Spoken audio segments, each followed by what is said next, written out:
What is this all about? This team, this season, this coach, this opportunity. What's it all about? Is it about a championship? Well, yes, of course it is. 3 in a row, actually. But it's about so much more than that. It's about legacy. It's about history. It's about dynasty. It's about a fan base that has fallen head over heels in love with the program. No collegiate team, no professional franchise, no one in all of sports is more dominant right now than Oklahoma softball. Big 12 champs, check. Tourney champs, check. Regionals, check. Supers, check. Records, check. A spot in the championship series, check. There's only one check mark left. What is this all about? It's simple, really. This is about finishing it. Lifted deep to left field. No way! No way! Are you kidding me, Kinsey Hansen? Lose your mind, Sooner Nation! Line drive, left field, base hit. They'll send Avery Hodge. The ball gets away in left field from Eck. It's 2-0 Sooners on a laser off the bat of Jada Coleman. Tonight, this group of record breakers and championship chasers continues its quest on the sport's biggest stage. Will the Seminoles steal the moment? Or will the Crimson and Cream finish it? We're about to find out. It's championship time in Oklahoma. Line to left field, falling fast. It's down. Lions scores. Here comes Torres. She'll score. Riley Boone in with a triple. It's 7-0 Sooners. Line drive, right center field, down for a hit. It's up the alley. The Sooners take the lead. It's a 2-run double from the birthday girl. It's time for the 2023 Championship Series. It's the Oklahoma Sooners and the Florida State Seminoles. This is what it's all about. Winner take all. Here we go. Live from the softball capital of the world, USA Hall of Fame Stadium in Oklahoma City. This is Sooner Softball.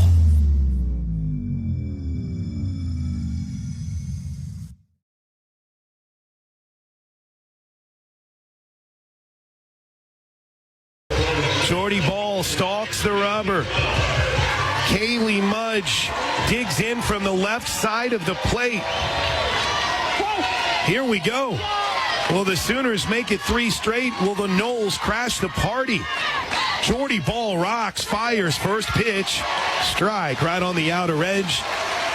And a start time of 8:10 p.m. That is exactly 1 hour from when first pitch was slated to be. No balls and a strike to Mudge. Ball brings it home. Missed a little bit out. Our home plate umpire is Tracy Laycock. Tom Meyer is at first. Don Brown is at second.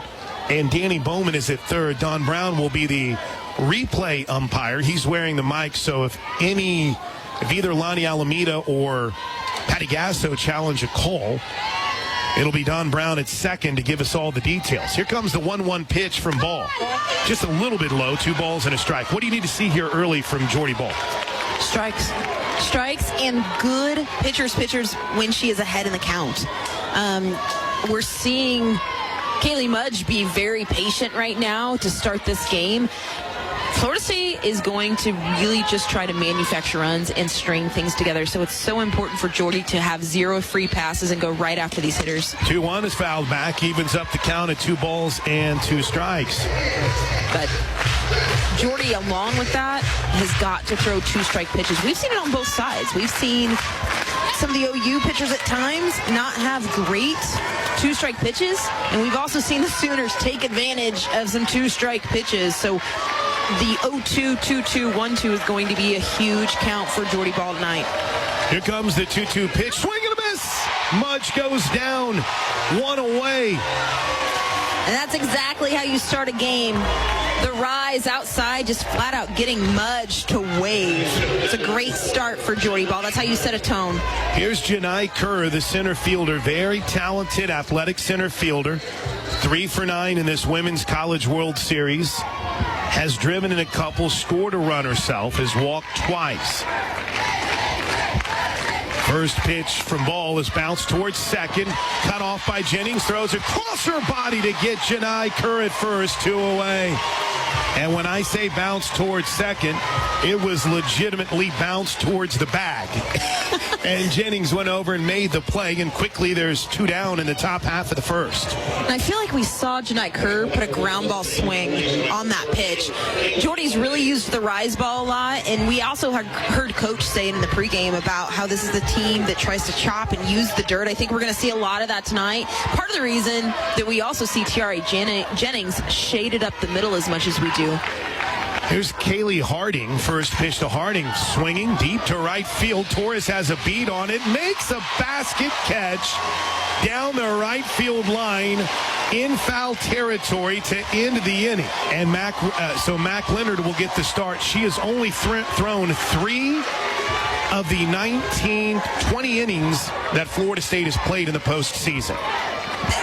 Maybe I will eat my words. That's fine. I guess there's a small part. I think it's the competitor in me that's a little bit ticked, going, throw your best, please. But, hey, I don't know this team as well as Coach Alameda. First pitch is a strike to Jada Coleman. And the numbers in the postseason aren't all that impressive either for Mac Leonard, especially here in the Women's College World Series. In 3 innings, she's allowed a hit, a run, and has walked 2. The righty brings home the 0-1. It's a little bit in, 1 ball and 1 strike. I guess I just look at this. This is the championship series. You can't play necessarily to give things away.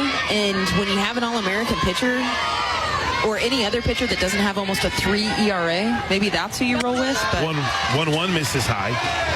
We'll go ahead and set that Florida State defense for you. Just underway, scoreless game, bottom of the first inning. Over at first base is the 25-year-old Bethany King. She started her college career at 2016. Her first softball playing year was 2017. The 2-1 is low, ball 3. Flaherty is at second with Josie Muffley at short.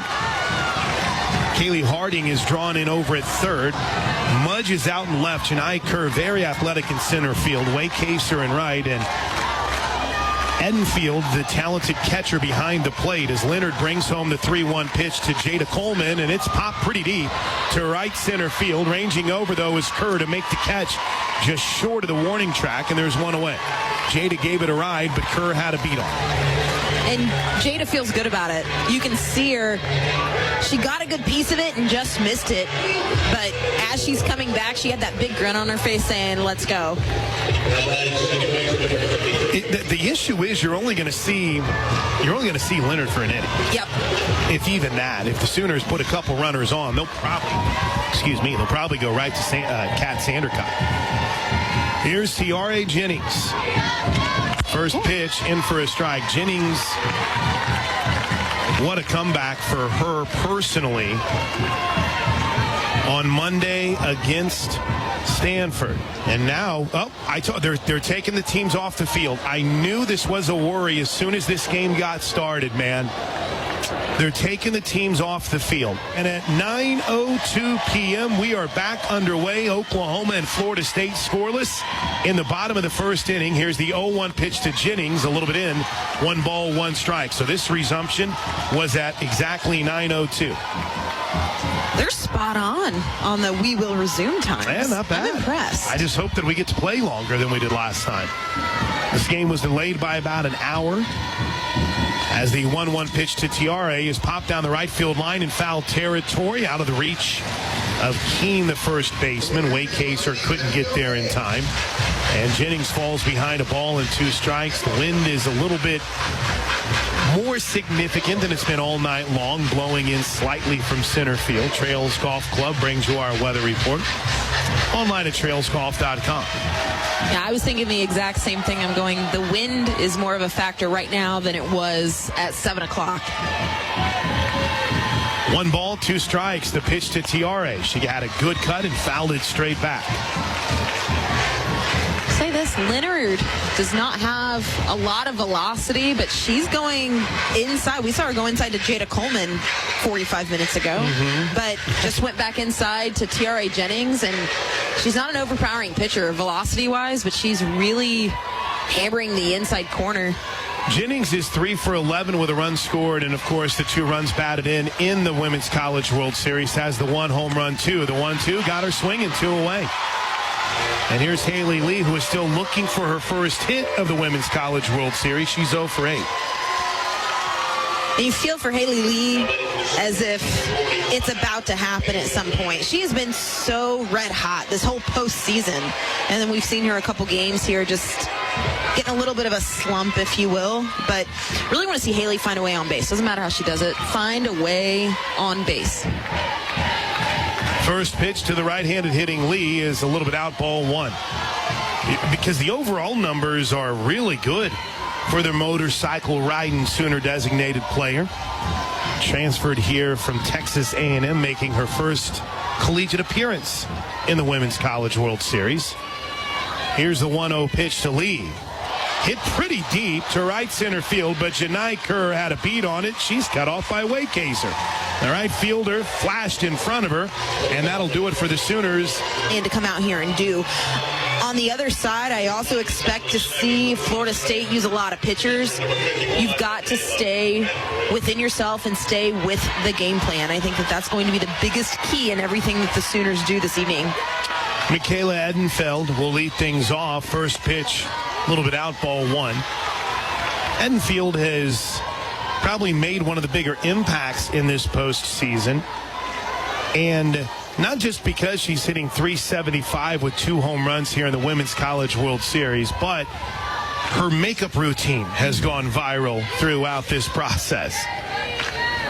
The 1-0 pitch, a little bit low and in, 2 balls and no strikes. It is expansive, to say the least. It is. Creative. And the best part about it, I mean, you take the look or whatever she's going for, which it's awesome, is they're showing her, you know, with young softball players, little kids, you know, doing makeup and doing things and just reaching interests outside of the game a little bit. It's pretty cool. 2-0 pitch misses a little bit up, ball 3. This gets us into that moment where both pitchers coming in off a break. A little bit longer for Jordy just because, you know, she only threw, 7 pitches in the first inning, and then at least in the bottom half there was 1 batter to go through. No excuses, but as the 3-0 pitch heads home, swinging, line back up the middle, base hit. Edenfeld says, I'll go on 3-0.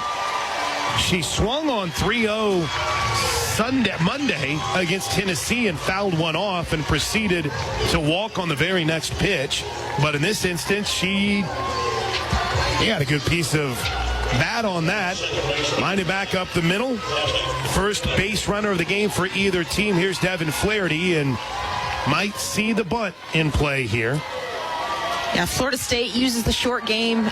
I'll say this, Edenfeld's numbers on the season only hitting .257, but she's really been hot in this Women's College World Series. Yeah, first pitch thrown away, ball 1. Jordy Ball is now fallen behind the last 2 hitters. And you hate to bring up the delay, but she was sharp as can be in the first inning, so she's got to get back there, get back in it, and settle in here early. The 1-0 pitch, low and away, ball 2. Kinsey Hansen's going to jog out here and chat with Jordy Ball. Flaherty has been the leading hitter in the postseason. So for the whole NCAA tournament, Flaherty is hitting .360. His team hits a lot of doubles. She has 2 of them. In the Women's College World Series, Flaherty, though, just 2 for 8. And, of course, her one hit is a double. Scoreless game, top of the second inning after 2 lengthy delays. Here's the 2-0 pitch to Flaherty. Ball 3. Jordy needs to settle down here. And a lot of boos from the fans, unhappy about that call. But she's got to find the zone, find a way to quit nibbling on the corners. And I will say this here, be heads up on the 3-0. Green lights all the way around, it seems like, for Lonnie Alameda's crew. Here's the 3-0 pitch. That's a strike. 3-1. First strike Jordy's thrown since we returned from the delay. And this is something this team, I mean, you said it earlier, Plank, the team hasn't really had to deal with delays like this. So I feel like this inning is critical for Jordy. Find a way, get out of this, and then restart, move on, and get in the groove. Here's the 3-1 pitch to Flaherty.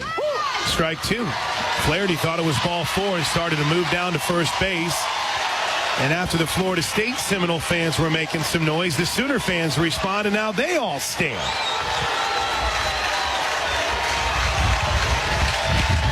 That wind whips blowing in from center field. 3 balls, 2 strikes. Big pitch here. Ball, swing and a miss. After falling behind 3-0 to Edenfield, she gave up the single. After falling behind 3-0 to Devin Flaherty, she strikes her out. Here's Mac Leonard, who has struggled here in the Women's College World Series, just 1 for 8. In fact, the next 2 batters in this lineup, Waycazer and Leonard, are a combined 2 for 16, and the only hit Waycazer had was a home run on Monday. Leonard first pitch swinging, fouls it, strike 1. And one thing about this Florida State team offensively, they're not flashy. They absolutely are not. I mean, the numbers will not knock you off your feet, but they rely on sort of that pass-the-bat mentality and stringing things together. So for Jordy to get the strikeout 3-2 of Flaherty is huge, especially after the leadoff walk. Hard hit to short. Could be 2. Will be 2. 6, 4, 3. Ring them up. Head back to the dugout. Knowles inning over. As we go to the bottom of the second inning of a scoreless game, K9. Kinsey Hansen will lead it off. First pitch from Mac Leonard is low and in for ball 1. With DJ Sanchez, I'm Chris Plank. Yes, we're only in the bottom of the second inning because of a 1-hour delay to get this game started. And then I think what we had tagged at a 42-minute delay. We'll double check that number. Here's the 1-0 to Hansen. Hard hit foul. Kinsey is the team's leading hitter in the postseason. She is 12 for 24. 3 of those 12 hits are home runs. 4 extra base hits. She is second in the NCAA tournament with 11 runs batted in. And some of those have come in the biggest moments you can possibly imagine. Here's the 1-1. Pitch missed a little low. 2 balls and a strike. It's a good take. Leonard took a little bit off of that. And I get the feeling as I'm watching some of these setups, she came inside to Kinsey Hansen as well. She's really working in so she can try to set up the off speed. 2 balls and a strike to Hansen. Sooners looking for their first hit. Hansen got a piece of that and fouled it back.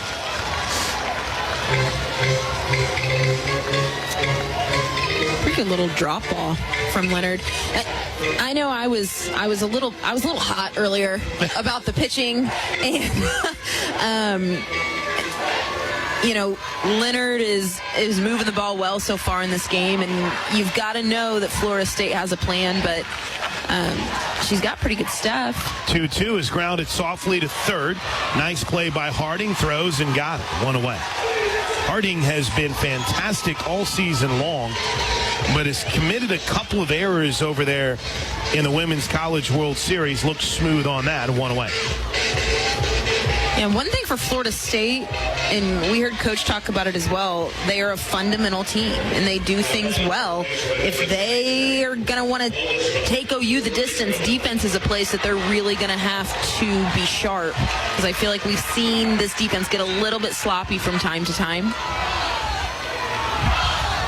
Here's Alyssa Brito. Scoreless game, bottom of the second inning. Brito takes the first pitch for strike one. Brito hitting .391 in the postseason. It just kind of give you an idea of how I'm not going to say deceiving, but how less than impressive some of Florida State's numbers in the postseason are. They only have 4 players that are hitting above 300. The 0-1 pitch is in for strike 2. So they only have 4 players hitting over 300 in the entire NCAA tournament. The Sooners in the entire NCAA tournament have a majority of their starters that are hitting over 300. 8 total players. The 0-2, boy, that just missed. 1 ball, 2 strikes. And the only player that starts that's hitting below 300 is Grace Lyons. Jada Coleman, 333. Sydney Sanders, 353. Haley Lee, even though she's 0 in the Women's College World Series, still 364 in the postseason. The 1-2 to Brito, a little bit out, 2-2. Brito, by the way, 391 in the NCAA tournament. That would be the leading hitter for Florida State. And she is 5th on the team for Oklahoma amongst the regular players, 6th overall. I think it really just points to, as well, I mean, this Florida State team, offensively, they're not outstanding as that pitch misses up and out. Full count. But they find a way to manufacture runs. That's just what they do. But I think it's also a testament to how good their pitching staff is as a whole. Yep. And you know, they don't give up a ton of runs. So after falling behind 0-2, Alyssa Brito has worked her way back to a full count. The 3-2 pitch is ripped foul down the left field line and into the stands. Brito saw that one all the way. Really interested to see how this offense adjusts, because Leonard is just really hammering pitches inside and then using that drop ball out and changing speeds a little bit. But Alyssa Brito, I feel like that's the first pitch on the inner part of the plate that we've really seen a swing be put on it that's close to being on time. Despite the delays, despite the wait, barely an empty seat in this place. Nobody's going to work tomorrow. 3 balls and 2 strikes. Brito waits, takes ball 4, turns and fires up her dugout. Here comes Grace Lyons. Sooners' first base runner of the game comes after an 0-2 count on Brito, who fights back to draw the walk. That is the 4th walk of the postseason for Brito. Here is Grace Lyons. Patty Gasso looks at the call sheet. And we see the Sooners get mobile here a bit. Why not? Try to catch the defense sleeping. 9 of 10 on stolen base opportunities in the NCAA tournament. For Lyons, it's been a bit of a struggle. Here's the first pitch to G3. It's a little bit low, ball 1. Grace just 3 for 19 in the NCAA tournament, but as Lonnie Alameda is going to come out and chat here with Mac Leonard. I brought this up so I put some numbers to it as Brito turns and asks for noise from the crowd, and they bring it. Sooner on deck hitter Sid Sanders along with G3 and Alyssa Brito will huddle with Coach Gasso and Hannah Sparks. Earlier this season, Grace Lyons was out of the lineup. In fact, didn't play the last time the Sooners played Florida State. And When she returned on March 17th after a 1-for-6 slump and then getting healthy, she went on a 9-game hit streak and increased her average from 341 to 422. Also hit 4 home runs in that stretch. On March 1st against Texas through March 11th against LSU, Grace Lyons went 1 for 13, but in the stretch of the next 4 games, went 5 for 11 with a home run and a couple of runs scored. In other words, she bounces back in a big way when there's a bit of a slump. Maybe Monday was the start of that with her double. Meetings are over. Brito back to first.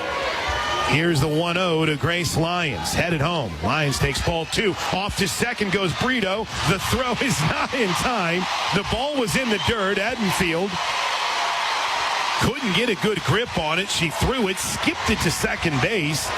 Brito didn't get a great jump. I don't think it was a straight steal. She saw it in the dirt and said, let's go get a base. No, it wasn't a straight steal. It was just good base running, reading the down angle. And she saw it, but as soon as she saw Edenfield bobble it, she took off without any hesitation. It's a big-time play by Brito. And it's a 2-0 count to Grace Lyons.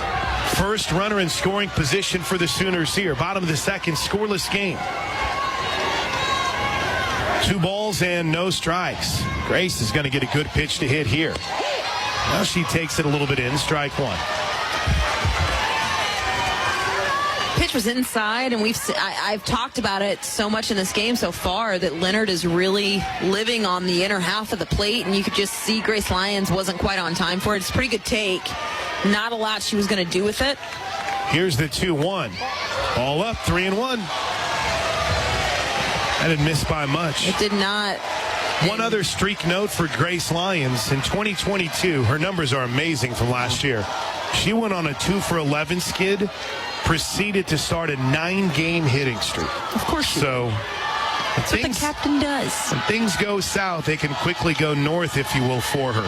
Here's the 3-1, strike 2.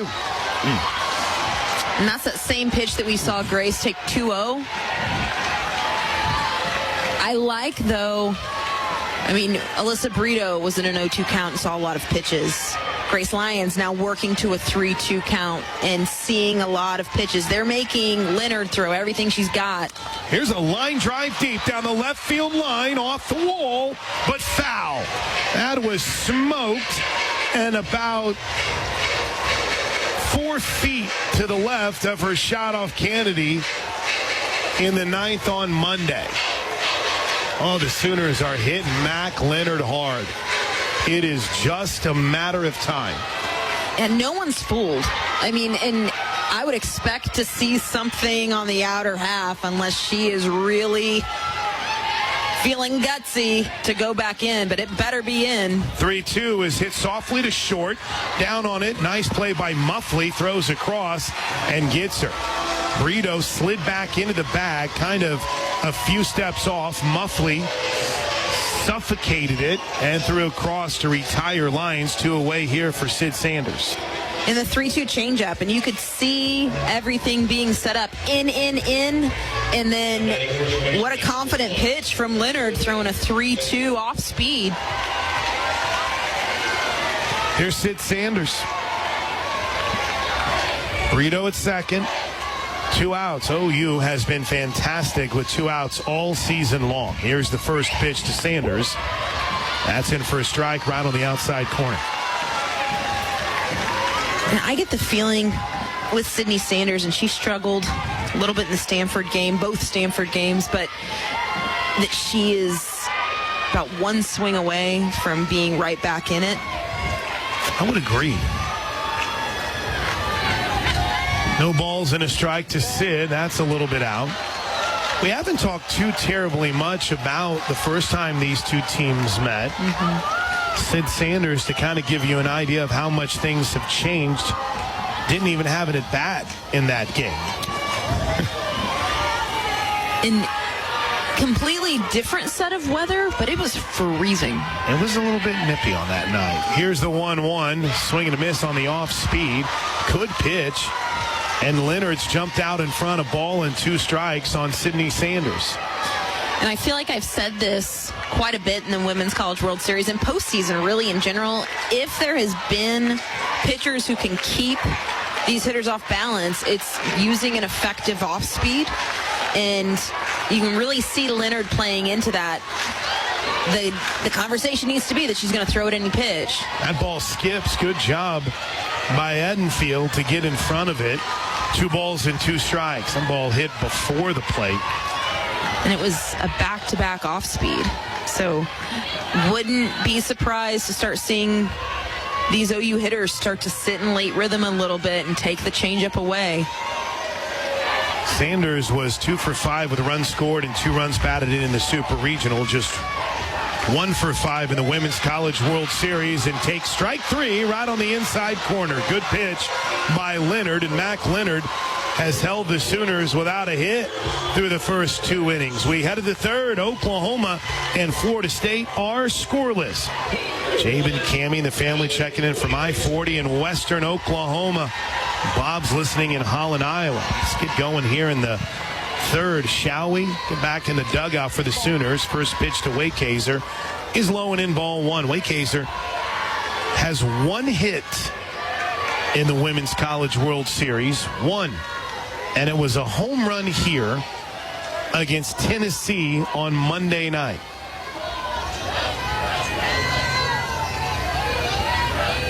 One-0 pitch, bounced to third. Brito backed up, had an eater up, picks it up, no play. Waykazer will reach on what will likely, based on how these official scores have been handling things this week in air, and I think understandably so. Tough spot. Should have charged it. Usually a play she makes. That's routine, and Alyssa Brito knows it. That's not something we normally see her do, back up on a ball like that. You've got to attack that and get the high hop. One thing we know Brito does well is respond. Yeah. I don't expect that to bug her, but that's very uncharacteristic. The whole approach to it, that's a routine ground ball. If I said 1 hit in the postseason, 1 hit in the World Series for Muffley, that's her second. As the first pitch is low and away for ball 1 to Bethany King. 1 hit in the World Series for Waykazer.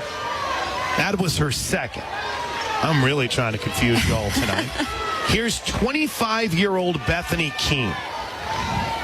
She homered here on Monday, her first home run in a Florida State uniform. And quickly, Jordy Ball falls behind 2 balls and no strikes. One thing right now that feels in this game, I mean, last inning started off with a walk.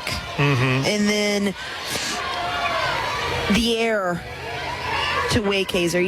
You feel as if there's just kind of not a flow yet. 2-0 pitch, swing and a miss on the rise, 2 balls and a strike. And I say it started off with a walk, going 3-0 and then giving up a single. So my mistake. But it just doesn't quite feel like there's a flow defensively or in the circle yet for the Sooners. And Jordy did a great job of getting out of that jam.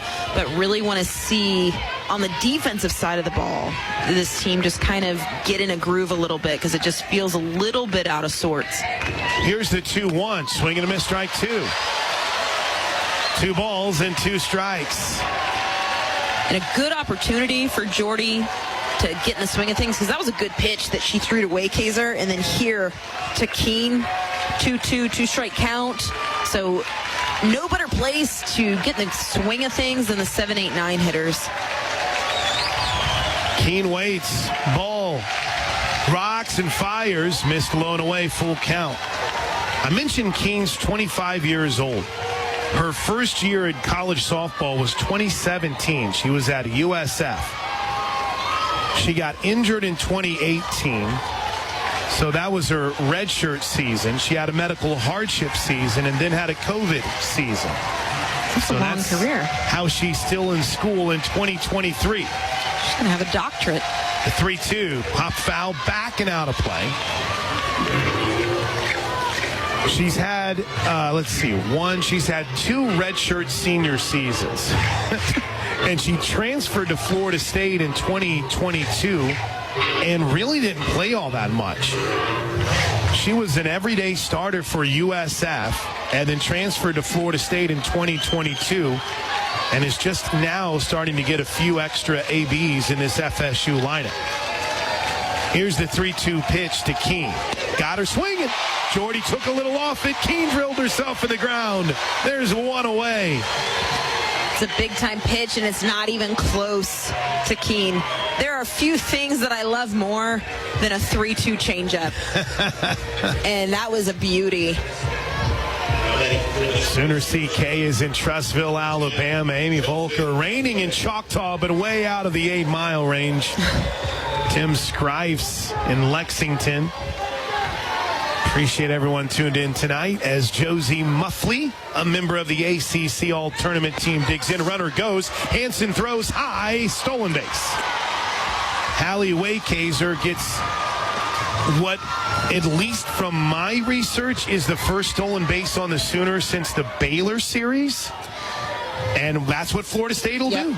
And Waykazer, that's her 9th stolen base of the season, and that is how they apply pressure. And you could see when she got a great jump, and it's not that Waykazer is wickedly fast. No. She just got a great jump. The 1-0 is popped into center field. Easy for Jada Coleman. A couple of steps in, and there's 2 away. And Florida State turns its lineup over to the top, and here's Kaylee Mudge, who has the NCAA record for most hits in a Women's College World Series. That went back to 2021 when she went all kinds of crazy. Thankfully, not enough to knock off the Sooners. The lefty was a strikeout victim way back in the first inning. First pitch low, ball 1.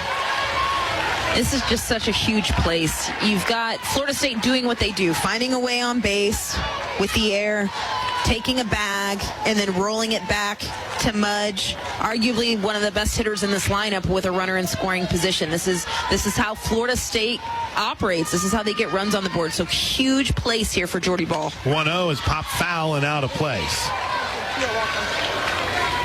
2021 Women's College World Series All-Tournament team broke the record with her 14th hit in that third and final game against Oklahoma.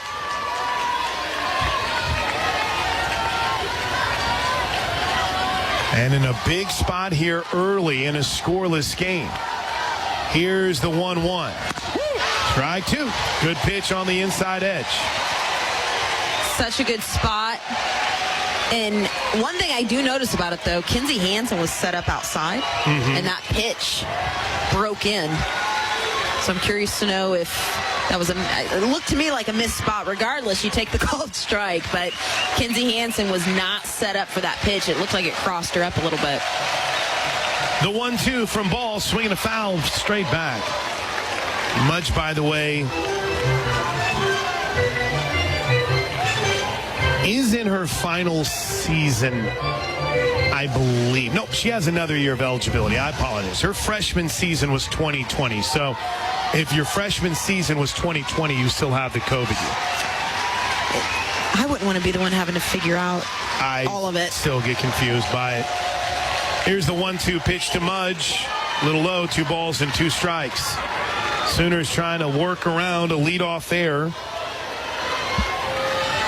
by Alyssa Brito over at third. Mudge looking for a little 2-out Florida State magic, which has been kind of their theme this whole postseason. The 2-2 pitch to the left-handed leadoff hitter is fouled straight back. Mudge, by the way, in the NCAA tournament, is the second leading hitter on the team, hitting a little under 350 after her first at bat. She's 10 for 29. And in the Women's College World Series, Mudge is 3 for 11, but has scored a run. Jordy's really going after her with 2 strikes. She got her swinging back in the first on the rise ball, and she's thrown it twice here. And Mudge, both rise balls have been out of the zone and haven't been strikes, and Mudge has fouled them both back. 2-2, fouled again. This one just pounded into the dirt. Jordy trying to change speeds. Hasn't been able to get her with the rise ball, and you can see Mudge attacking it with her hands high and just getting enough of it, and then going back with the changeup. 2 balls and 2 strikes. The pitch. Fouled again by Mudge. This is one heck of an at-bat. This is one heck of a battle between Jordy Ball and Kaylee Mudge. And Jordy just threw back-to-back off-speed pitches. You get the feeling she'll go back to the rise here, but Mudge is doing a pretty good job of keeping her hands high and trying to stay on top of it. May not be a bad time to pull something different out of her pocket and maybe change the eyes down, hard and in. Here's the 2-2 pitch from Jordy Ball. Cold strike 3. Sits down Kaylee Mudge and ends the Florida State threat. And is in Leander, Texas, and Alina Torres leads things off in a scoreless game, bottom of the 3rd. First pitch strike. Real quick, Kindle up in Owasso. Jalen listening in Waco. Ryan is listening in with his dog Pretzel in Yukon. I don't know how you guys get your dogs to settle down while you're listening to the game. I have some very, very poorly trained dogs. Same. Here's the 0-ball, 1-strike pitch. High 1-1 to Alina Torres, who's hitting .342 on the season. Couple home runs, 22 runs batted in some key moments here. And this is a spot in the game, and I know that Torres and Boone have not faced Leonard yet, but the bottom part of this lineup has really done a good job of kind of being the rally starters and stepping up. So really big spot here for Torres and Boone to hopefully get something moving. 1-1, grounded sharply to the right side, backhanded by Flaherty at second, throw to first, 1 away. And here's Riley Boone. Even with 1 out, such a spot here for Riley Boone to do what she has done so well. She has been like a second leadoff in so many different ways here for her, whether she's laying down a bunt or using the chop or just hitting a double in the gap. But she needs to kind of channel some of that leadoff hitter that she has been showing so much and kind of being in the middle of all these rallies. .429 average in the NCAA tournament for Riley Boone. First pitch, checked her swing on strike 1 right over the outside edge. Just you feel like Riley Boone has been right in the middle of everything for Oklahoma in about any rally they've had. Wouldn't mind her starting one here in a scoreless game in the bottom of the 3rd inning. Here's the pitch, taken up and in. 1 ball, 1 strike.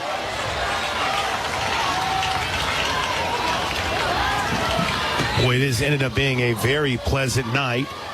And all of the lightning strikes that were concerning to start this game and that we were seeing numerous off in the distance have dissipated. And you've got a pleasant night if you had a ticket here this evening. 1-1 is lined towards the gap in right center field and deep. It'll hit the base of the wall. Riley Boone is off to the races and in with a 1-out double. And that is what Riley Boone, we just talked about it. That is what Riley Boone has done all season. Find a way to get the party started and pass the bat and roll the lineup over to Jada Coleman. She's so cool. And she was amped. She is so cool. That is her 6th double this season, and she just went down and got a low pitch and golfed it into the gap in right center field. It hit at the base of the wall and stuck there. And what's crazy about it is, had she been feeling a little salty, that could have been a triple. But you got to play it safe here because anything that touches the grass scores Boone. Immediately, Kat Sandercock is up in the Florida State pen. First pitch to Jada Coleman is outside, ball 1. But you could see a little bit after Boone went into second base, she very well could have stretched that to a triple. Well, she's not quite. That's not Kat Sandercock in the pen. I apologize. That's McKenna Reed that's getting up and throwing. The 1-0. Check swing foul. A ball and a strike. Coleman can't believe it.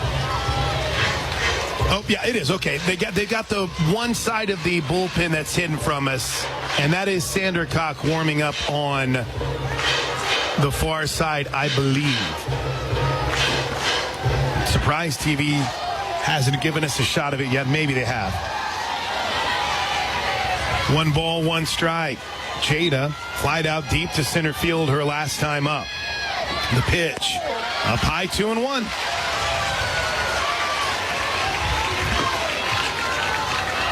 Really want to see the Sooners take advantage of having Leonard in the circle right now. And going through now, this is Jada Coleman's second time to see her runner in scoring position. Take advantage of having Leonard, who does not have a lot of experience under her belt this season, and find a way to push a run across. 2-1 is popped up a mile high behind home plate. There is room, and the catch is made for out number 2 by Edenfield. A frustrated Jada Coleman heads back to the Sooner dugout, and here's Tiare Jennings. And that's the same pitch that Jada flew out back in the first, and she's ticked. Rightfully so. That's not a pitch that she should be overpowered by and just getting jammed in on the hands. But what a spot here for Tiare. We're scoreless in the bottom of the 3rd inning. That's right, still in the 3rd. Boone, though, with a 1-out double, stands at second with 2 outs. Haley Lee waits on deck. Jennings struck out in the first, takes the first pitch high for ball 1. Kind of surprised by how shallow Haley Wakehazor is in right field. Now she moves, she stays relatively shallow and way off the line. They're giving Jennings that right field line if she wants it. And Lonnie Alameda is going to walk out and chat here with Mac Leonard. I don't know if they're ready to make a change with 2 outs in the 3rd, but Leonard seemed to be confused by something. And so Lonnie's like, let's just talk about this. Well, and Leonard's thrown well. Mm-hmm. I mean, you can't, if you're going to roll, if you're not going to throw your ace, you better roll with who you put out there. Mm-hmm. I will say that, especially when she's throwing a pretty good game so far. Oh, shouts out to our buddies Stephen and Bridget York. They're tuned in from Choctaw as always. Crystal Fairmont is in more. We got to shout out our guy Richard Martis and all the great job he always does at Sooner Vision. Ellie Beecham, my niece and her friends tuned in with the Black Widows in Wood River, Illinois. Look at this. Even my stepsister, Alicia Stallcup, is checked in tonight. Doug Hamilton is always with us in Hockley, Texas. Ted, Ava, and Boomer Buzzsaw and BA. Thanks to everyone for hanging with us tonight. And a reminder to join the Trophy Club, Soonersports.com/Trophy Club. All right, meeting is over. Leonard's still in. Runner at second, 2 outs. Here's the 1-0 to Jennings. Try to check her swing on a ball in. No, they're going to say she went. Patty Gasso throws her arms in the air in disbelief. There have been some questionable calls this week, not just in OU games, all weekend, to say the least. That's tight. I mean, watching it on the replay, I never see the barrel cross the plate, but. Here's the 1-1 pitch to the Sooner second baseman. Swings and lines it to first off a hop and ice play by Keene. She beats Jennings to the bag, and that'll do it for the Sooners. They get their first hit. That stranded their second runner of the game. And as we're only in the 4th inning, so we still got a ways to go. But Oklahoma, like to see them get things going at the plate. They got to get back there first. Janai Kerr takes strike 1 as we start the 4th with Jordy Ball pounding the zone. Kerr grounded out to second on a heck of a play by Tiare Jennings in the first. Yeah, that for a lot of middle infielders, it would have been a single, but Tiare Jennings fielded that ball almost directly behind second base. But I love to see Jordy get ahead first pitch here in the 4th. The 0-1 is a little bit low. 1 ball, 1 strike. I've been corrected by both Jessica Boehm, who's tuned in tonight, and Whitley Simmons. It's not Sandercock that was warming up in the pin form. It was actually McKenna Reed and Allison Royalty. And Allison Royalty hasn't even thrown in the World Series yet. The 1-1 is a little bit low, 2-1. I guess you don't have to worry about her if you're holding this Sooner offense at bay and get Sandra Cox some rest here. Whatever the plan is, so far it's working. It's working, and I'm not saying I want them to bring Catherine Sandercock into this game. I don't. I want to see the Sooners figure out Mac Leonard. I will say I might go warm up in the bullpen if they start bringing in pitchers that haven't thrown. 2-1 is bounced softly towards the circle. Ball dropped it as she tried to tag it. Jordy was in phase, headed towards the baseline, and as she scooped it to try to tag her, she dropped the ball. There have been some uncharacteristic mistakes for the Sooners here tonight. The error by Brito, and that right there from Jordy Ball. And what should be an error. Yeah. And it was a good job of bouncing off the mound. I think she had the opportunity even just to turn around and do kind of a shovel to first base to Sydney Sanders. They haven't scored it yet. I think the only reason they're discussing it is because it was back to a pitcher, and Jordy Ball is not your typical pitcher, but that's an error. Jordy Ball knows it. First pitch to Kaylee Harding is in for a strike, and that'll be the second error on the Sooners here tonight. In all the conversations we've had about this matchup, talking to former Florida State stars like Alex Powers, people involved with the program, I felt very good about their chances against OU, but knew OU needed to play a less than perfect game. That's what they're getting here tonight. No question. Here's the 0-1 pitch to Harding. A little bit low, 1 ball, 1 strike. Well, we've seen the two errors defensively. We've also seen a stolen base on really something that wasn't a close throw. Grace Lyons went up and got it to keep it on the infield on a stolen base. And offensively so far, we're not really seeing that attack mode from these hitters. So it doesn't quite feel like the Sooners are in control yet. 1-1, swing and a miss. 1 ball and 2 strikes. Now we will be keeping an eye over at first base. Florida State has already stole a base tonight. Janai Kerr is 14 for 16 in stolen base opportunities. Of the starters tonight, she is 3rd on that team, on that list. And for Florida State, you've got to try to take advantage, too, of defensive miscues. Here's the 1-2. Pop foul down the right side. That'll get out of play.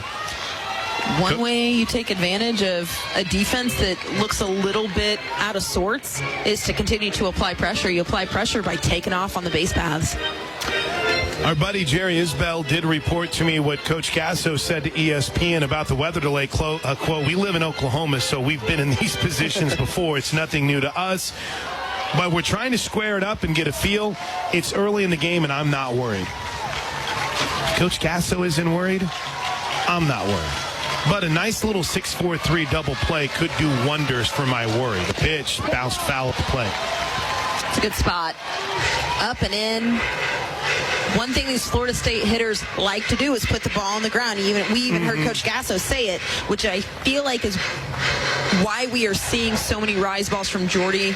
Now, it's one of her better pitches, but she's really twisting these Florida State hitters up and forcing them to put the ball in the air, foul off pitches. 1 ball and 2 strikes. The next pitch for Jordy is her 49th. Here it comes. It's low. Evens the count at 2 balls and 2 strikes. Scoreless game, top of the 4th inning. The game started an hour late due to lightning and weather delays, and we had a relatively short delay of about 45 minutes after the top of the 1st inning. Kinsey Hansen came popping out from behind the plate. That ball was in the dirt a little bit, and she came out hot, making sure Kerr didn't take off. Here's the 2-2 pitch. Swing and a miss. Big pitch by Jordy Ball as she gets Harding for the first out of the inning. The changeup has been key for Jordy in this game so far.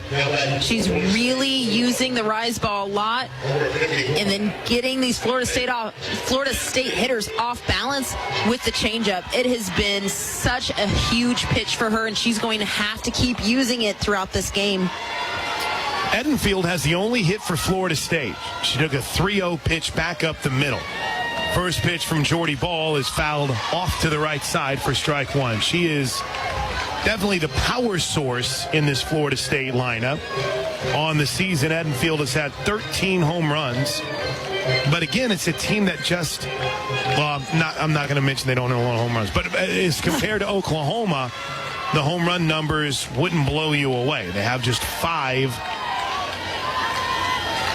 in this women's, but they have 5 in this Women's College World Series. One of them from Edenfield. Yeah, that was a bomb. One pitch misses low and in 1-1 as Hansen stares Kerr back to first base. Kerr just took a massive jump on that pitch.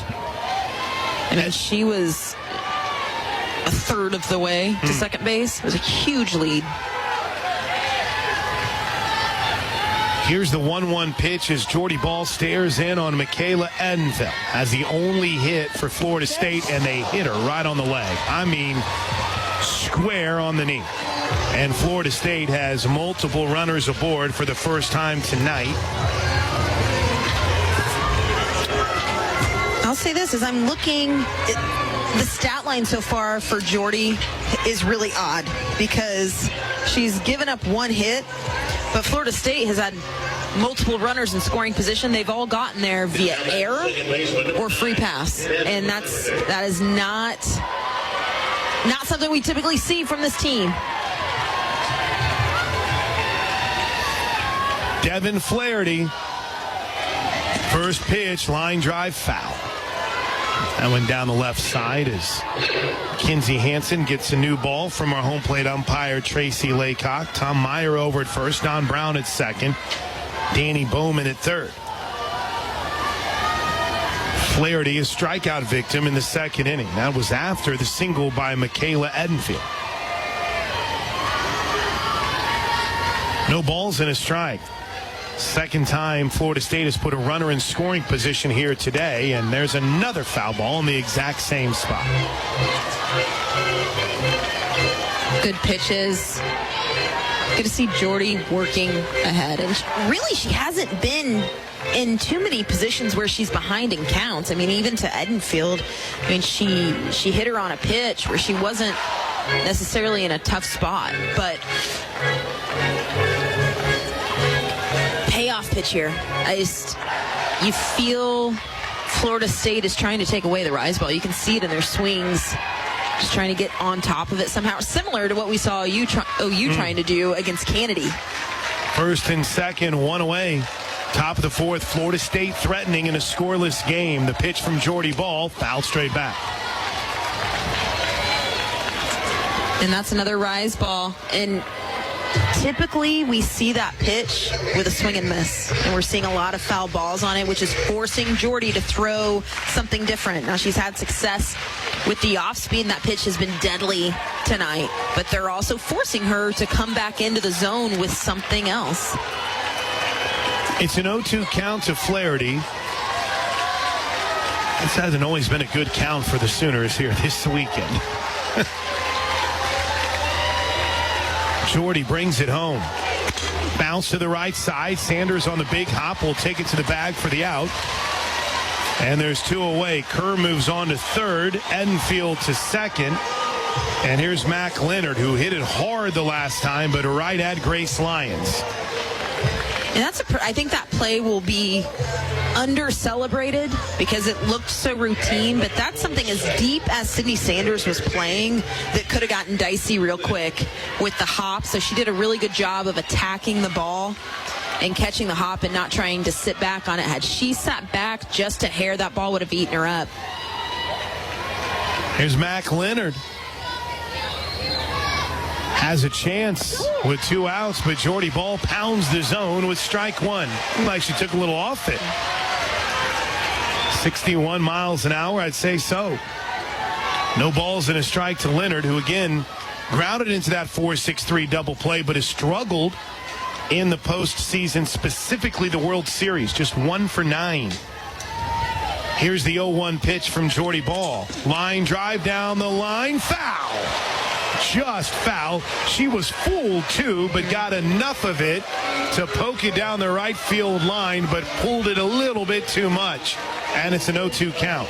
And it wasn't a changeup. It was very similar to the pitch that opened the count, of just having a little bit taken off of it. So Jordy's doing a really good job of mixing speeds, but a big spot here. And we've seen Jordy Ball rise in these situations here in Oklahoma City this week. Here comes the 0-2 pitch from Ball. Swing and a miss. Ball rips her face mask off. A big high five to Kinsey Hansen. And the inning is over, and we are scoreless. OU just one hit and has committed 2 errors so far. Neither has cost them a run. Lee flied out to right field in the first and takes Ball. Well, she jogs down to first like she was hit. And the home plate umpire called her back. Now Patty Gasso is going to have a conversation with the home plate umpire. So I don't feel like this is something we've seen. Is this something that can be challenged? Because yes. Haley Lee came back and said it hit me. You can challenge a hit by pitch. Let's see if it got her. Oh, yeah, it hit her. Yeah. It hit her in the thigh. You can see it. This will be the quickest challenge we've ever had. And it's no question. And I will say this, what a mistake. And I know, but what a mistake by home plate umpire Tracy Laycock, because it was visible. The thing that stinks is Oklahoma has to challenge this, and they shouldn't have. Here you go. Yes, see? And it's big, but it's a wasted challenge on a horrible job of umpiring behind home plate by Tracy Laycock. In a tight game where you very well might need that challenge, but what a great job by Haley Lee, which you didn't have to have such a great job. I mean, it flat out hit her in the thigh.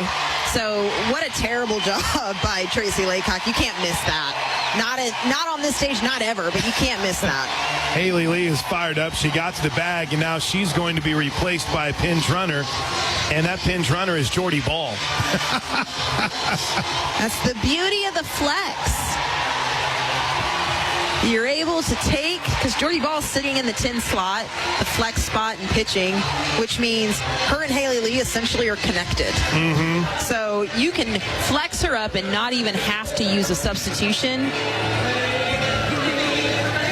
And that's going to be it for Mac Leonard. I mean, what an outing for Leonard, all things considered. You couldn't ask for anything better if you're a Florida State fan. It's her longest outing, and they're going to go with McKenna Reed. McKenna Reed will get the call here for Florida State. And overall, the numbers on the season for McKenna Reed, 13-0. This is her 43rd appearance, a .89 ERA, 91 strikeouts to 22 walks. Here's Hansen. First pitch to K9, a little bit up. And she's a different look. Lefty. And that pitch, I know it was a ball, but it was right down Lindsay to steal a plank. But what a spot for Reed here. 1 ball, no strikes to K9. Kinsey grounded out to third her last time up. Here's a 1-0. Pop foul down the right side. That'll get a few rows up. And I mean, this game's starting to get a little bit deep. And you're in the bottom of the fourth. You start looking at what's coming down the line. I mean, you're in a position to where you could enter Sandercock into this game right now, and she's only going through this lineup once. But you just feel like this is an opportunity for OU. Again, take advantage of not having the All-American Sandercock in the circle. 1-1 is lined towards left center field. It's down. It's to the wall. Jordy Ball rounding third. She'll score. Oklahoma takes a 1-0 lead on an RBI double from Kinsey Hansen on a laser to the wall. Jordy Ball scored from first base on that, and it wasn't even close at home. In fact, Florida State didn't even make the throw.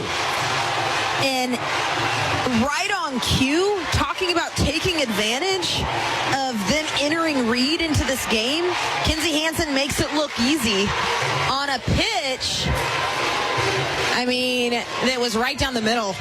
Not much movement to it. It was a curveball, and it definitely did not get inside. But I'm going to say it right now. I don't know how, if you're Florida State, you don't have Sandercock in the circle this late into the game. 1-0 Sooners. Oklahoma breaks through in the bottom of the fourth inning. Here's Alyssa Brito, a walk her last time up. First pitch to Brito. A little bit up, ball one. Kinsey Hansen has just been electric. Coming through in the biggest moments, and there's another one. Boy, Kinsey Hansen, you can't say enough about what she's meant to this team in the postseason. That is her 12th RBI of the NCAA tournament. 12.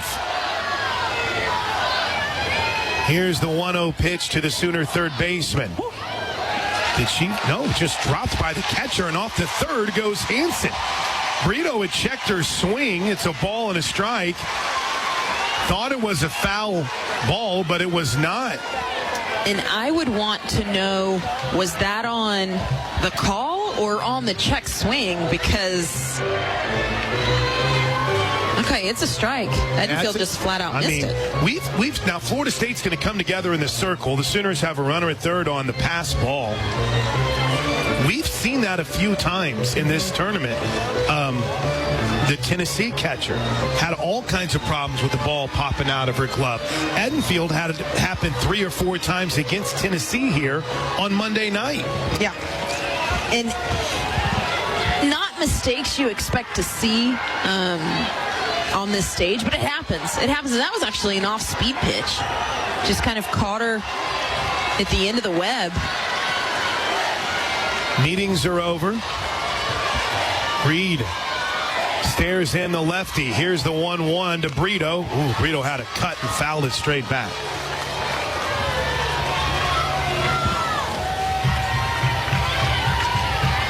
So One's it, Sooners, bottom of the fourth. And nobody out. Nobody out. I mean, just so many different ways for Brito to get this job done. And 1 run on the board right now, manufactured. Now, it was aided by a hit by pitch, but nobody cares. But such a spot here for Brito to play the game. Find something you can handle to do enough to get Kinsey Hansen to score. The 1-2 is hammered, but foul down the left field line and into the second row. Oh, she smoked another one foul. We said it earlier against Leonard. It was just a matter of time, but as soon as she went to the dugout, the Sooners bats, courtesy of Kinsey Hansen, showing some life. The 1-2 pitch. Looped, shallow right field. It falls for a hit. Kinsey Hansen scores. It's 2-0 Sooners on the RBI single to right field by Alyssa Brito. And just a good piece of hitting. Keeping her hands inside the ball and kind of doing a little bit of an inside-out swing to the other side of the field. Again, something she could handle to get the job done. Great piece of hitting by Alyssa Brito. I start to wonder if Florida State's wondering and second-guessing of whether or not they should have brought Reed into this game. I'm not complaining. Right. But, I mean, when you've got Sandercock in the stable in a 0-0 game and you don't use her, that's on you. Here's Grace Lyons. G3 grounded out to short her last time up. First pitch is a bunt, and it's a beauty. The only play is going to be to first. The sacrifice works. She's doing her job. And Grace Lyons, we've talked about it a lot, has struggled here as of late at the plate, but what a great job of playing the game and getting the bunt down. Give credit to Florida State on this front. They were very much aware that Brito was heads up trying to get to third because both Harding, the third baseman who made the play, and Edenfield were standing on the third base bag to be safe. That was a rocket out of the hand of Harding, too. If Flaherty would have missed that, that ball might still be rolling down into the corner. Here's Sid Sanders, strikeout victim in the second. First pitch, takes strike one. Tilt your head a little bit. Not a strike in your mind? It's outside. It's a good take. I mean, that's not really a pitch that Sydney Sanders can handle unless she's absolutely on time. But it looked like Edenfield really had to reach for it. Here's the no ball, one strike pitch to Sanders. Popped up a mile high, shallow right field. Racing in is Waycaser. And Waycaser makes the catch, and there's two away. And Alina Torres, who has been clutch in these moments. The Sooners are going to add to their 2-run lead with a runner at second and 2 outs. They're going to need something with 2 outs from Alina Torres. She took the ball the other way back in the second inning. No, third inning. We got back to her quickly. But Torres has just done a good job of staying collected in the box. First pitch, in for a strike. I mentioned that ground out in the third. Sooners bats have come to life here in the bottom of the fourth. And this all started on a leadoff hit by pitch on a play they had to challenge. No balls and 1 strike. Brito stands at second. The pitch to Torres. Reaches, bounces it slowly towards the circle. The throw is not in time. It got away from the first baseman, Keene. And Alyssa Brito will score. The hustle and making something happen on a pitch that she was fooled on. And in all of that, as Reed was coming out of the circle, she took her mask off. As she's going for the ball, dropped it. It took time and away from her making the play. I mean, she was very deliberate in taking her mask off as she was making the play. And Torres slid headfirst into first. That caused some chaos for Keene trying to scoop it. They're going to give a single to Alina Torres and charge an error on the throw for McKenna Reed. It's 3-0 Sooners. What a hard-nosed play. Hard-nosed, all hustle, and finding a way to get the job done. And that's what you have to do in these situations. Here's Riley Boone. She's 1 for 1 with a double. First pitch, in for a strike. Lefty-lefty matchup here for McKenna Reed. Jada Coleman on deck. McKenna Reed's mask could have very well fallen off. I feel like I saw her with her mask in her hand. I didn't see the replay, but it looked as if she had it and dropped it. The 0-1 pitch to Boone. Running up the box, takes ball 1. That line shot from Boone with 1 out in the second, you kind of thought was the jolt this offense needed, but that was the lead off the with 1 out in the third, excuse me. Boy, we are getting back around this lineup quick. We'll take it. But unfortunately, OU wasn't able to do anything with it. Here's a looper on the infield. Easy play for Flaherty. Calls off everyone, makes the catch. And that'll do it in the fourth, but oh, what a fourth inning it was for the Sooners. The leadoff hit by pitch. The RBI double from Kinsey Hansen. The bloop single RBI from Alyssa Brito. And Alina Torres with the infield single that scored Brito. And my man TJC. With DJ Sanchez, I'm Chris Plank. 3-0 Sooners as we head to the 5th inning. It's late. It's late in Oklahoma City, but as Hallie Waycaser leads things off, a 1-2-3 inning would be just what the doctor ordered here for the Sooners. First pitch, swing and miss. Strike 1. You follow up a crooked number with a filthy changeup to open up a count, expecting Florida State to come out aggressive. This is where Jordy Ball takes control of this game. Here's the 0-1 pitch from the Sooner righty. Swings and hits it to center field. Jada Coleman calls off Riley Boone and makes the catch relatively deep for out number 1. Waycaser is retired. Here's Bethany Keene's spot. I wonder if we'll see Keene here. Yeah, we will. Goes down in the book as an out, but probably one of the better hit balls we've seen from Florida State. Kane struck out in the third inning. The lefty waits for the first pitch and takes strike one. Well, Florida State is sending a couple more pitchers down to the pen here. And neither one of them are Kat Sandercock. It almost looks like they're good with just using her tomorrow. Yeah. It was Du Bois and Lepresti sent down to the pen. Here's the 0-1, swing and a miss, strike two. Well, if they get, now granted, they've got a while to get back to Leonard's spot in the lineup, but whoever is in that slot, whether they re-enter Leonard and then lose her, I mean. What they had done the other night was Leonard came in and I think played first base for him. But interesting. Here's the no ball, two strike pitch to Bethany King. Up high, 1-2. No runs on one hit and an error for Florida State. OU, 3 runs, 4 hits, but 2 errors kind of jump out. This game reminds me a lot of our game against Washington in Los Angeles. It was just a weird game that in the end you looked up and you're like, oh, we won the game. 1-2 pitch headed home to King. Boy, that just missed, low and away. 2 balls and 2 strikes. Good spot. It's a really good 2-strike pitch, and it's a ball, but the location sets up what's coming next. So many different things for Jordy to use here. She's used the rise ball a lot.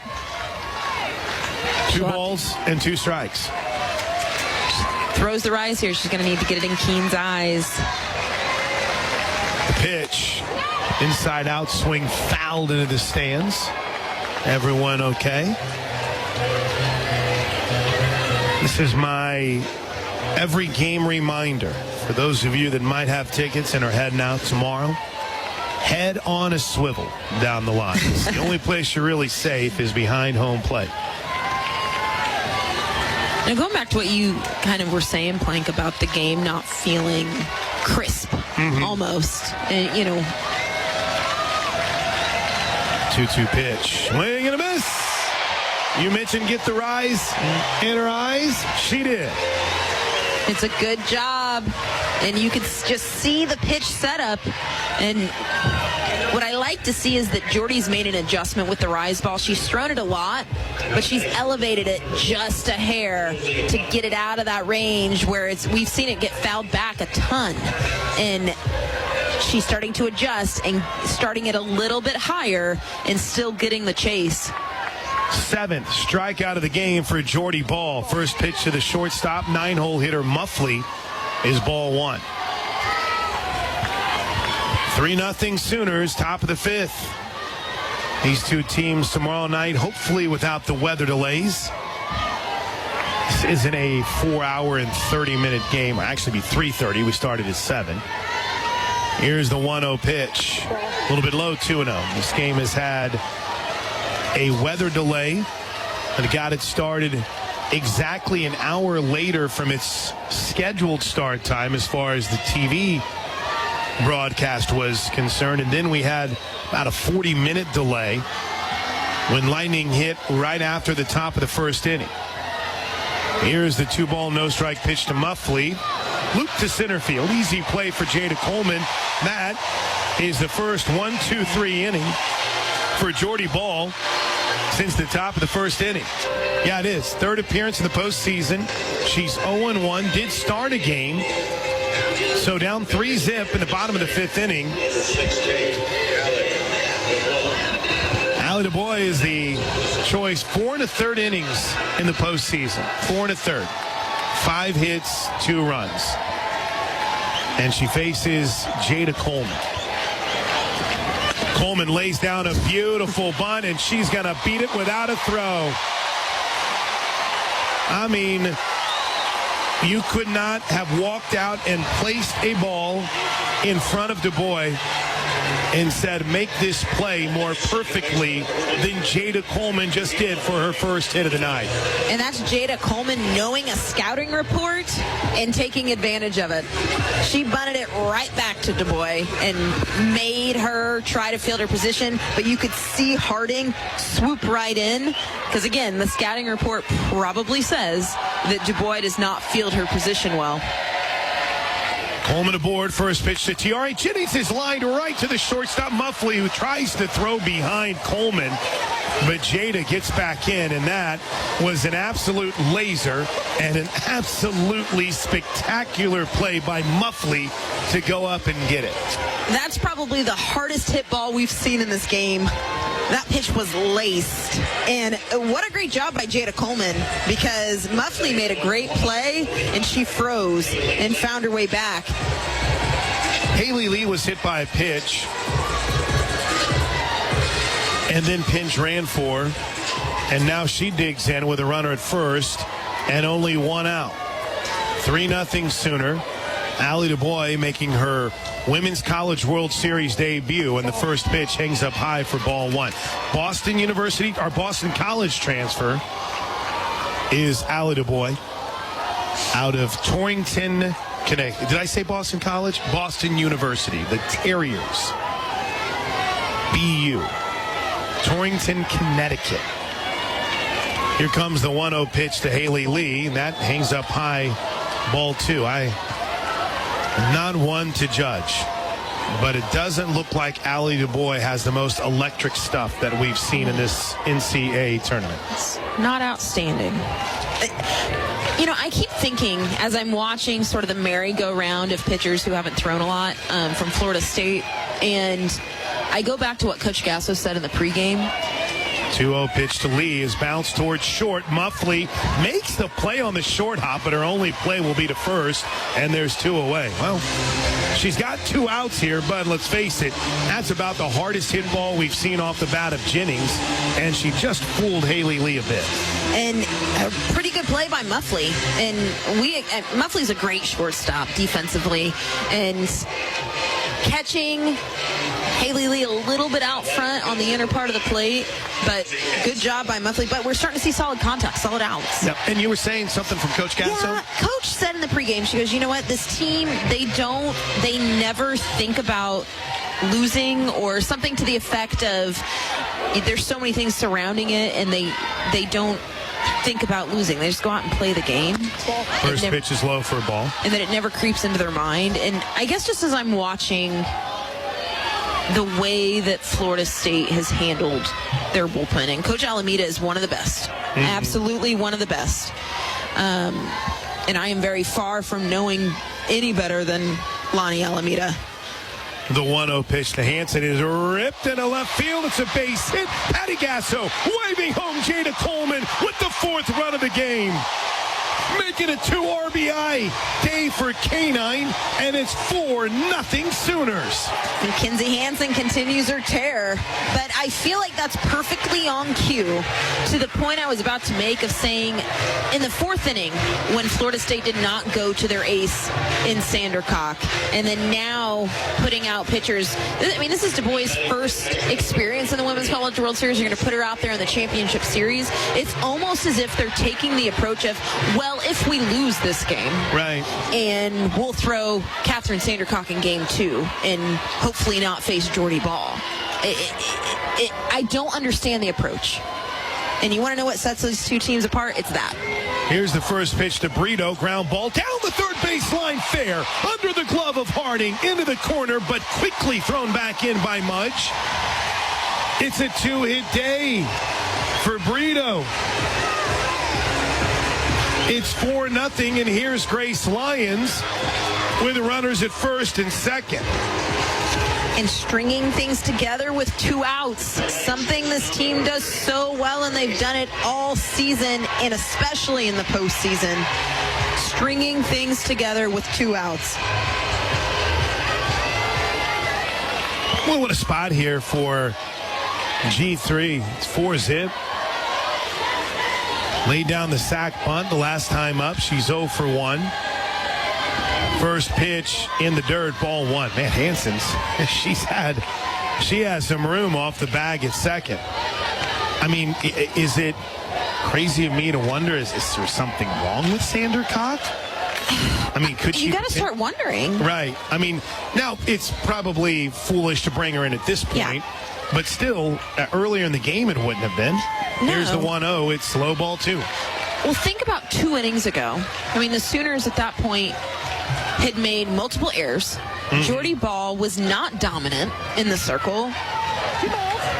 And you have a game that's starting to get late, tied up at 0, and you don't go to your ace. I mean, you start to ask the question, is Sandercock okay? Here's the 2-0 to Lions. That off speed hangs up high, ball 3. But the narrative of, trying to keep them off balance, I mean, you've got to throw that out the door. I'm going to go back to, you've got to play to win the ball game. And I look at this pitching approach all day long from Florida State and go, they were playing, well, in case we lose, we've got Sandercock for tomorrow. Yep. Here's the 3-0 to Lions. Strike 1. That ball crossed up Edenfield, the catcher. Here we go. Let's go. Here our home plate umpire, Tracy Laycock, urging and encouraging Grace Lyons to get back into the batter's box. She does. She's ready. First and second Sooners. 2 away. Bottom of the 5th. 4-0 OU. The pitch. Ball 4. Bases loaded for Sid Sanders. It's a really good at-bat by Grace Lyons. That 3-1 pitch is clearly a ball low, but it's a really tough pitch to take. So just as Grace has done really all World Series, drawn some good walks and found her way on base. You know what's in the Women's College World Series Championship Series for the first time ever, don't you? What? The run rule. Guess what? Just saying. Here's Sid Sanders, though. She hasn't had the best night. 0 for 2, a strikeout and flied out to right field. 4-0 Sooners, bases loaded, bottom of the 5th inning. Here's the first pitch to Sid Sanders. That off speed falls in at like 40 miles an hour. Oh my gosh, I was right. 43 miles an hour. Human radar gun, Chris Plank. I mean, it literally looked like something my dad would hit in his slow pitch softball games back in the day. It had a little bit of a loop on it. That little lollipop change is what I've heard it called. We don't like lollipop changes. Okay. Me neither. Here's the 0-1 pitch.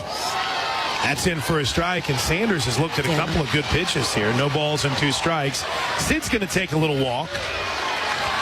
You took the words right out of my mouth, and I kind of wanted to say it as she stepped in the box of wanting to see Sydney Sanders be more aggressive at the plate, because you just feel like she's really taking some pitches that she could really hit hard.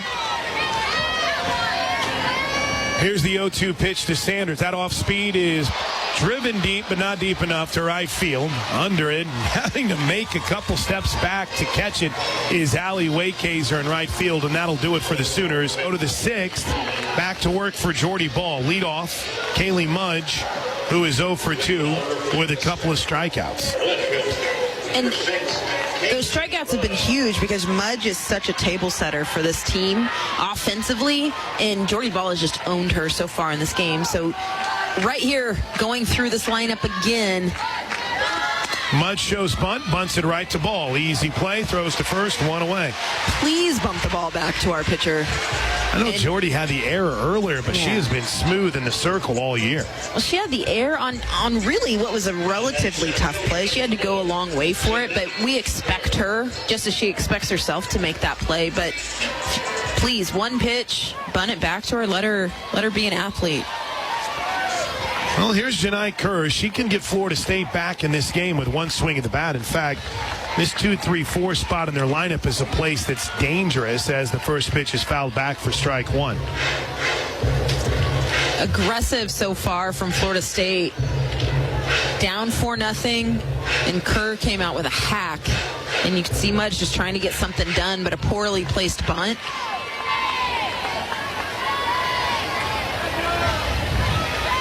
No balls and a strike. Kerr grounded out to second and reached on that error by Jordy Ball and takes The 0-1 pitch blown away. Between Kerr, Harding, and Edenfield, 2, 3, and 4. 31 home runs in this Florida State lineup. The rest of the lineup has 18 combined home runs between them all. So this is the area where the big bats, the dangerous bats are as far as the long ball is concerned for Florida State. The 1-1 pitch, swing and a miss, strike 2. Though they need more than a home run here, down 4-zip. And that's a really good pitch. We talked about it last inning about Jordy Ball making the adjustment on the rise ball and getting it out of the reach and getting rid of that foul ball, especially with 2 strikes. So that's another great location. Here's the 1-2 pitch from Ball, headed home, swing and a miss. Got her on the rise, and there's 2 away, and Kerr chased one way out of the zone. Chased one that didn't even start in the zone. And what I love about it is you can see Jordy Ball taking, and Coach Rocha with the pitch calling, taking advantage of what they're seeing Florida State do in their game plan was to get on top of the rise ball. They were swinging at it. They weren't trying to zone it off. So instead, Jordy Ball is starting it a little bit higher and taking advantage of some undisciplined at-bats. Kayla Harding is 0 for 2, flat out to right field in the first, struck out in the 4th. First pitch ball from Jordy Ball. 8 strikeouts now in the game from Jordy. And she is retired 7 straight after hitting Michaela Edenfield in the 4th. 4-0 Sooners late on a Wednesday in Oklahoma City. Here's the 1-0 from Ball. Low and in, 2 balls and no strikes. Star falling behind here. She's been so good with it since the early stages of this game. She really has. Once this game got moving, you could see Jordy Ball kind of settle in, and she did it quickly, especially coming off of the lightning delay. But this is not the spot in the lineup where you want to start getting behind in counts. Harding is one of the toughest hitters, one of the more challenging hitters in this lineup. So she needs a pitch here, especially 2-0. I'd expect to see the green light here from Harding, an aggressive swing. So Jordy Ball needs to match it with a quality pitcher's pitch. 2-0 and for a strike, 2-1. Good spot.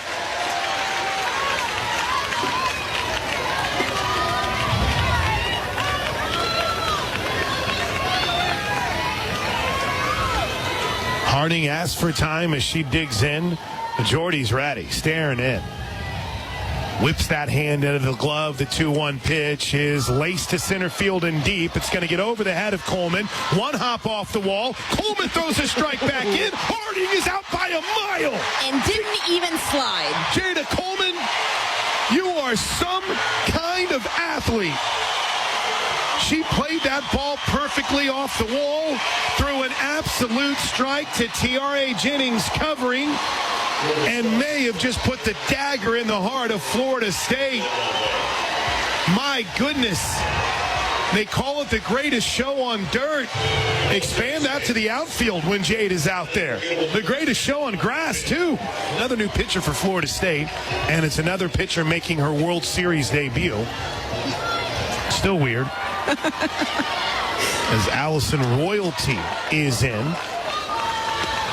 The righty Royalty stares into Jocelyn Erickson, who takes the first pitch strike. It's 4-0 Sooners. We're in the bottom of the 6th inning as we approach 11 p.m. local time. We had weather in the area. Caused a delay right off the start and a delay to the start. Here's the 0-1. Line to center field, but right at Kerr. I mean, that thing was lasered off the bat of Erickson. She has had a couple of really good swings over the last few games. That pitch was laced, and Erickson just looks so smooth. She had a really good at-bat against Kennedy a couple of days ago. Good to see Erickson get some opportunities, and they're not helping the stats in any way, but I can tell you that Coach Gasso and JT are proud of those at-bats and are going to continue to reward Jocelyn Erickson. Royalty is an Arizona State transfer as Riley Boone digs in. Boone had a double earlier, and she lines this one towards the right center field gap. Oh, Riley Boone is off to the races. She'll slide in with another double. The ball hit her hand as it was thrown in. Boone takes off for third. As the throw came in, Boone was celebrating. It hit off her hand and takes off to third. Listen to this place. Channing Boone. How do you score that? A double and a celebration? Well, as her hand was in the air, she's on the bag, and somehow it just shot right off her hand. She looks to be okay. That ball again takes a hop, rolls to the wall. The throw in by, it hit her hand. She on the base, threw out a celebration, and it knocked the ball away. Here's Jada Coleman. The Florida State infield is in. First pitch to Jada is up high, ball one. Oklahoma has seen 3 pitches now from Allison Royalty. 2 of them have been absolute laser shots. I'll say this, and I understand the why, as to why the Florida State middle infielders are so tight, but I'd be taking a step back.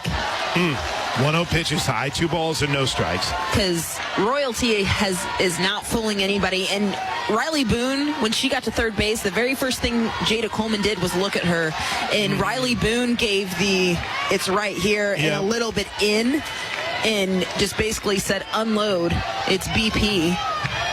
Here's the 2-0 pitch to Coleman. That's a little low, ball 3.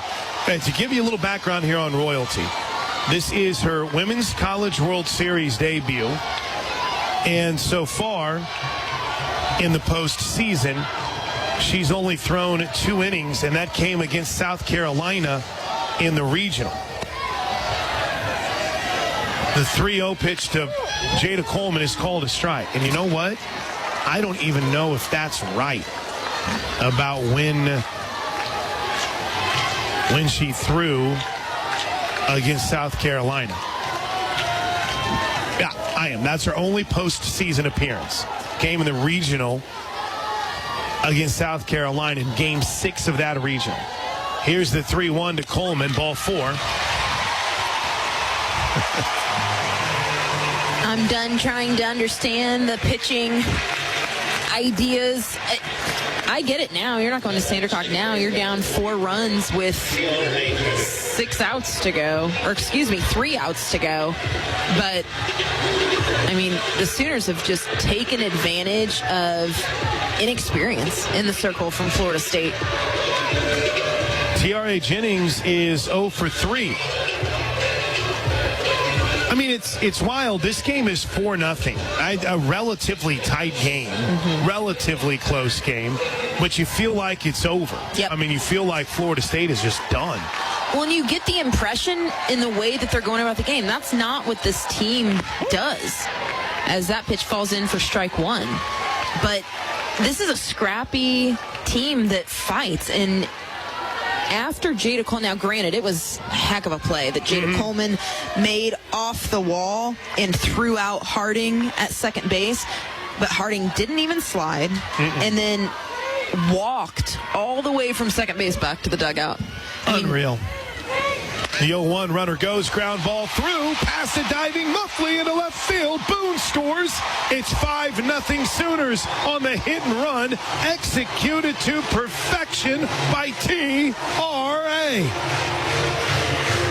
And what a great job. And I love the fact, T.R.A. 0 for 3 on the day, and Coach Gasso calls the hit and run.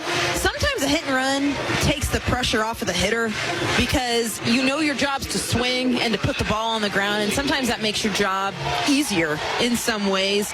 And Jennings just taking a pitch on the inner half and putting it on the ground and finding a hole. History. T.R.A. Jennings now the all-time leader in RBI in the NC and the Women's College World Series. Haley Lee walking off. Haley Lee, a 3-run home. No. Oh my goodness, what a play at the wall. Haley Lee looked like she was going to walk it off on a 3-run bomb, and Mudge went over the wall and took it from her. What an incredible play by Mudge in left field.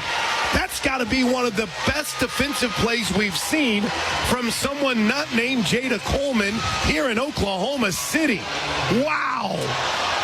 And that wasn't like a get up against the fence and use it to lift yourself. That was just pure jump man out there. Haley Lee had started her celebration rounding first base when Mudge went up and got it. That was sensational. That was an unbelievable catch. Now here's Kinsey Hansen, who is 2 for 3 on the day with a run batted in. First pitch to K9 is low and in for ball 1. Wow. That went from being a ball game, it would have made it 8-zip, to a fantastic play that Mudge didn't really sell too much after she made it. And really, it was tough to tell. And you could even see Jada Coleman's going, did she catch it? Did she not? Do I need to tag? What a play. Here's the 1-0 by Hansen. A little bit in, 2 balls and no strikes. Boy, Kinsey Hansen has been a difference maker here tonight. Her 4th inning RBI double started the party. Singled in the 5th. Actually, the hit by pitch to Haley Lee. It's wild to look back. The Sooners were in a scoreless game in the 4th. And I know we're so caught up, and rightfully so, in the catch that Mudge just made, but good to see Haley Lee put a good swing on a ball and hit something hard, because she's yet to do that in this Women's College World Series. The 2-0 pitch misses low, ball 3. That's a great point. It's an out, and it's the number 1 play on SportsCenter. No question. But it's also Haley Lee hitting a ball hard and far. First and second, 2 outs, 5-0 Sooners. Here's the 3-0 pitch to Hansen, strike 1. Get the feeling if anything is close here to Hansen, she's just going to unload, because Royalty is not fooling anybody. The last 2 pitchers, DuBois or Royalty. Yeah. Here's the 3-1 pitch to Hansen. K9 lines one that is right at Harding, the third baseman, to end the inning. Wow. An absolute laser off the bat of Lee. An absolute laser off the bat of Hansen. And they come away with 2 outs. The highlight of this game might be the Mudge catch, but the biggest story is that Oklahoma is 3 outs away from taking game 1 of the championship series. They lead it 5-0. I've got Jordy Ball, and I've got Nicole May, and if necessary, I got Alex Tarraco. No games, just throwing your best. Playing to win. Playing to win and going toe-to-toe, saying, I mean, Florida State is right now, these are the 2 best teams in the country. First pitch, a little bit low, ball 1. We owe you a station ID. We'll get it after this 1-0 pitch to Michaela Edenfield. 5 runs on 9 hits for the Sooners. No runs on 2 hits for Florida State. I just feel like such a big difference between the approaches in this game, in particular tonight, is it's saying you're the best. Well, we're going to give you our best. Here's the 1-0 pitch. In for a strike. Let's pause 10 seconds for station ID. This is Sooner softball from Learfield. KRXO-FM and KRXO HD Oklahoma City, a product of Tyler Media, your flagship station for Oklahoma Sooner sports. 107.7, The Franchise. Still the birthday boy, as OU leads 5-0 over Florida State in the top of the 7th inning. The 1-1 pitch is popped foul down the right side. This game started an hour later than it was scheduled to start due to a weather delay. And then you had a situation where lightning struck right after the top of the first inning, which delayed it even more. All total about an hour and 46 minutes worth of delays here tonight. The game itself has moved. It's moved well. Here's the 1-2 pitch to Edenfield. Swing, and she got her. Swing and a miss. Edenfield stopped for a moment and said something to Hansen, but it was merely because Edenfield had swung the bat around and caught her. I think they're friends. They've played against each other for a while. That is strikeout number 9 for Kinsey Hansen. And that was a hack. I mean, and part part of the reason she was turning around and talking to Kinsey was she took such a big swing. I think the bat clipped Kinsey Hansen as she was coming up to throw the ball around. Devin Flaherty takes ball one. Flaherty on the night is 0 for 2. See, I saw something kind of interesting during Edenfield's at bat. She took a pitch against Jordy Ball. It was a pitch that really you would have expected Edenfield to swing, and she took it for a called strike, and then she pointed to the dugout kind of like saying that they called the wrong pitch, almost as if they were trying to pick a pitch. The 1-0 misses low, 2-0. And that's become a big story in this World Series because Lance Glasso here on, was that Saturday, whenever he was picking pitches to try to help out, maybe it was Sunday, to help out Washington and Kennedy, open up a big discussion about stealing signs and if that's acceptable. Here's the 2-0 pitch from Flaherty headed home. A little bit low, ball 3. No, but it was interesting because I very well could be wrong, but I saw Edenfield point her bat to the dugout and kind of say that was the wrong pitch. 3 balls and no strikes. The left-handed hitting senior second baseman. Strikeout victim in the second, grounded out to first in the 4th. Strike 1. This is where Jordy just needs to go after hitters. 5-run lead, 2 outs to go. No free passes here. Go right after Flaherty. Make her earn anything that she gets. 3 balls and a strike. Jordy rocks and fires. Swing and a miss, strike 2. Jordy's been good tonight. I mean, just as she's been all Women's College World Series, but she has really just thrown a really good game. 3 balls and 2 strikes with 1 out in the top of the 7th.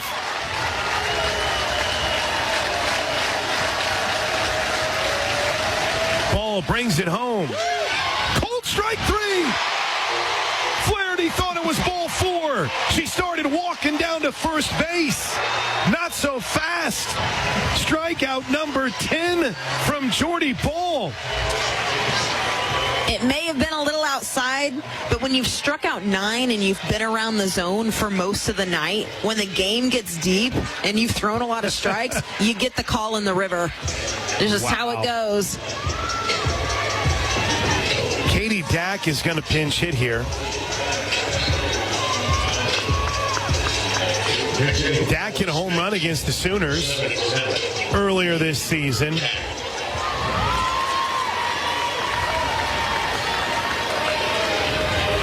Here's the first pitch to the 305 hitter, and it's a little bit up, ball 1.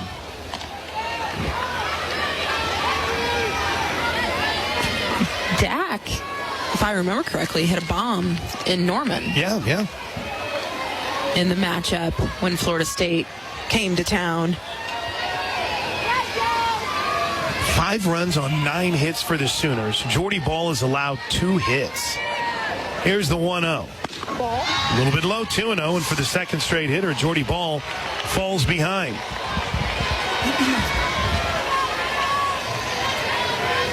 This was a scoreless game into the 4th. The Sooners put 3 on the board in the bottom of the 4th inning and haven't looked back since. 5-0 OU. It almost felt early in this game that the Sooners didn't quite have their groove. 2-0 is high, ball 3. And as this game has gone on, it hasn't been pretty at all times. I mean, right. In any facet. I mean, we've seen some rough at-bats. We've seen Jordy get behind in counts like we're seeing her do right here. We've seen a couple of errors. So, I mean, it has not been flawless by any sort of the word, but it has been a battle. 3 balls and no strikes. There's strike 1 to Dack. Katie Dack has been playing some for Florida State. I mean, on the season, Dack had been one of the regulars in their lineup. She had started 52 games. But in the NCAA tournament, Dack's only made 3 starts. Here's the 3-1. Ball 4. Dak didn't realize it was ball 4. Now she's off to first base. You know a strike zone's a little tough when you've got a hitter standing in expecting a strike call and it gets called a ball. I feel like that's been a strike all day. Pinch hitter here for, well, that's Hallie Waycaser. Oh, they're going to use a pinch runner, excuse me. And this is electricity on the base paths. She is one of the most impressive base runners I've seen. Amaya Ross, if this will be interesting, 5-zip to see if Florida State sends her. I don't know if they would. But here's Hallie Waycaser. First pitch from Jordy Ball. Runner isn't going, and there's strike 1. To give you an idea of how effective Amaya Ross is, 4 for 4 in stolen bases in the NCAA tournament. And on the season, she's 22 of 23 as their pinch runner. That's a few. Here's the 0-1 pitch from Jordy Ball. Ground ball back to Ball. That should do it. Throws to first. Ball game. Oklahoma is 1 win away from its 3rd straight national championship.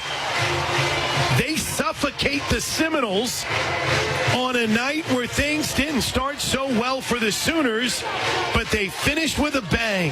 Final score in Oklahoma City: Sooners 5, Seminoles 0.